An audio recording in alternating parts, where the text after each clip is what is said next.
अस्सलाम वालेकुम दोस्तों। पाक सऊदी मुआहदे के बाद अभी दुनिया के अंदर हमारी तारीफ के किस्से और हमारे जो ये कारनामे हैं ये चल ही रहे हैं कि दूसरी तरफ हमारे पाकिस्तानियों ने एक और हमारे दोस्त अरब मुल्क हैं वहां पर अपने करतूत वाजे करना शुरू कर दिए गए। ये एक बहुत बड़ी कार्रवाई जिसके अंदर इदारों ने भी रिपोर्ट किया।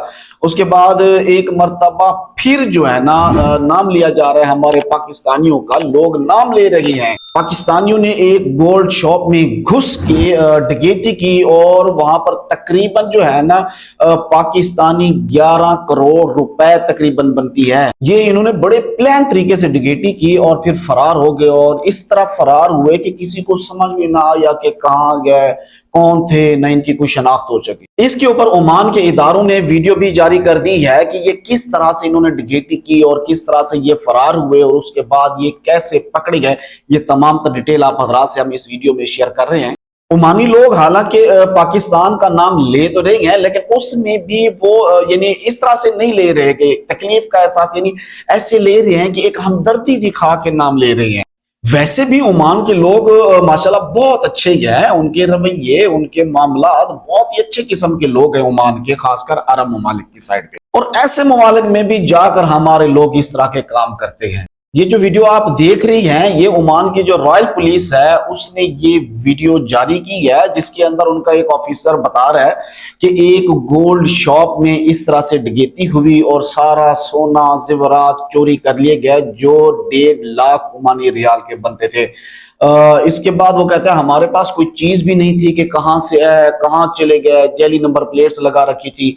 तो कहता है हमने इसके ऊपर तहकीक करना शुरू की और जितनी भी चीजों को हम मुमकिन तौर के ऊपर ट्रेस कर सकते थे हमने किया और मुख्तलिफ जगहों से हमने फिंगरप्रिंट्स इकट्ठे किए, लेबोरेटरी में तज्जिए हुए, बाद में जितने भी अवेलेबल सीसीटीवी फुटेजेस थी उनको भी देखा गया और आखिरकार तमाम शवाहिद इकट्ठे करने के बाद हमें मुजरिमान का मालूम हुआ, पता चल गया और फिर एक रेड करके उनको गिरफ्तार कर लिया गया उनके ठिकानों से। ये बताते हैं कि ये 4 गिरफ्तार होने वाले एशिया के गैर मुल्की शहरी हैं। अब इन्होंने नेशनैलिटी नहीं बताई, ये सिर्फ शायद वो हया है कि वो हमारे मुल्क का नाम नहीं लेना चाहते, वो हमारी कोई बदनामी नहीं करना चाहती। हालांकि लिबास के लिहाज से तो नजर आ रहा है और लोगों के कमेंट्स भी कुछ इस तरह से है, यानी जो लिबास पहना हुआ है उनमें 2 लोग जो हैं उनके लिबास पाकिस्तानी हैं और 2 के जो लिबास हैं वो अरबी ओमानी लिबास भी हैं। अब इसी बात को लेकर, इसी लिबास को लेकर लोग नीचे कमेंट भी कर रहे हैं कि साफ नजर आ रहा है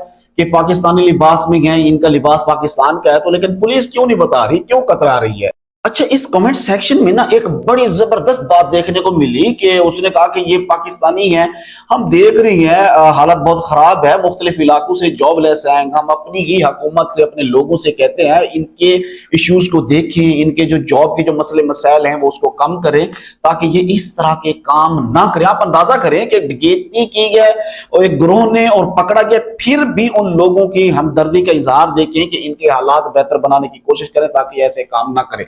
जबकि हकीकत ये है कि 90% से ज्यादा ये चोरी डकैती करने वाले वो लोग होते हैं जिनके कोई फाइनेंशियल इश्यूज नहीं होते, उनको काम नहीं मिल रहा या ऐसे कोई भी सीन ऐसा नहीं होता। ज्यादातर कौन होते हैं? जो पेशावर चोर होती हैं, जिनकी आदत होती है, जिनको एक मशगला होता है, जैसे भिखारी होती हैं, अकाउंट में लाखों करोड़ों रियाल पड़े होते हैं लेकिन फिर भी भीख मांग रहे होते हैं। इसी तरह ये चोर उचक्के हैं जो ये वारदात करते हैं, एक कामयाबी से हो गई तो फिर दूसरी, फिर तीसरी, फिर चौथी, ऐसे भी करते रहते हैं, भी कौन सा कोई हमें पकड़ रहा है। और वैसे भी अगर कोई जॉबलेस बंदा है तो उसको कोई इख्तियार तो हासिल नहीं है कि वो दूसरे इंसान की जो है ना जाके चीजें लूटे, दुकानें लूटे या नुकसान पहुंचाना शुरू कर दे। अब खैर ये पकड़े गए हैं। एक मर्तबा फिर जो हमारे मुतालिक जो बातें होती रहती हैं वो इस वक्त सोशल मीडिया के ऊपर, इस वीडियो के कमेंट सेक्शन में जाके देखें, बहुत ज्यादा हो रही है। जो पाकिस्तान और सऊदीया के मुआहदे के बाद जो हमारी इज्जत हो रही है ना, इसका तसलसल रहना, इसको कायम रखना वो हमारे हाथ में है।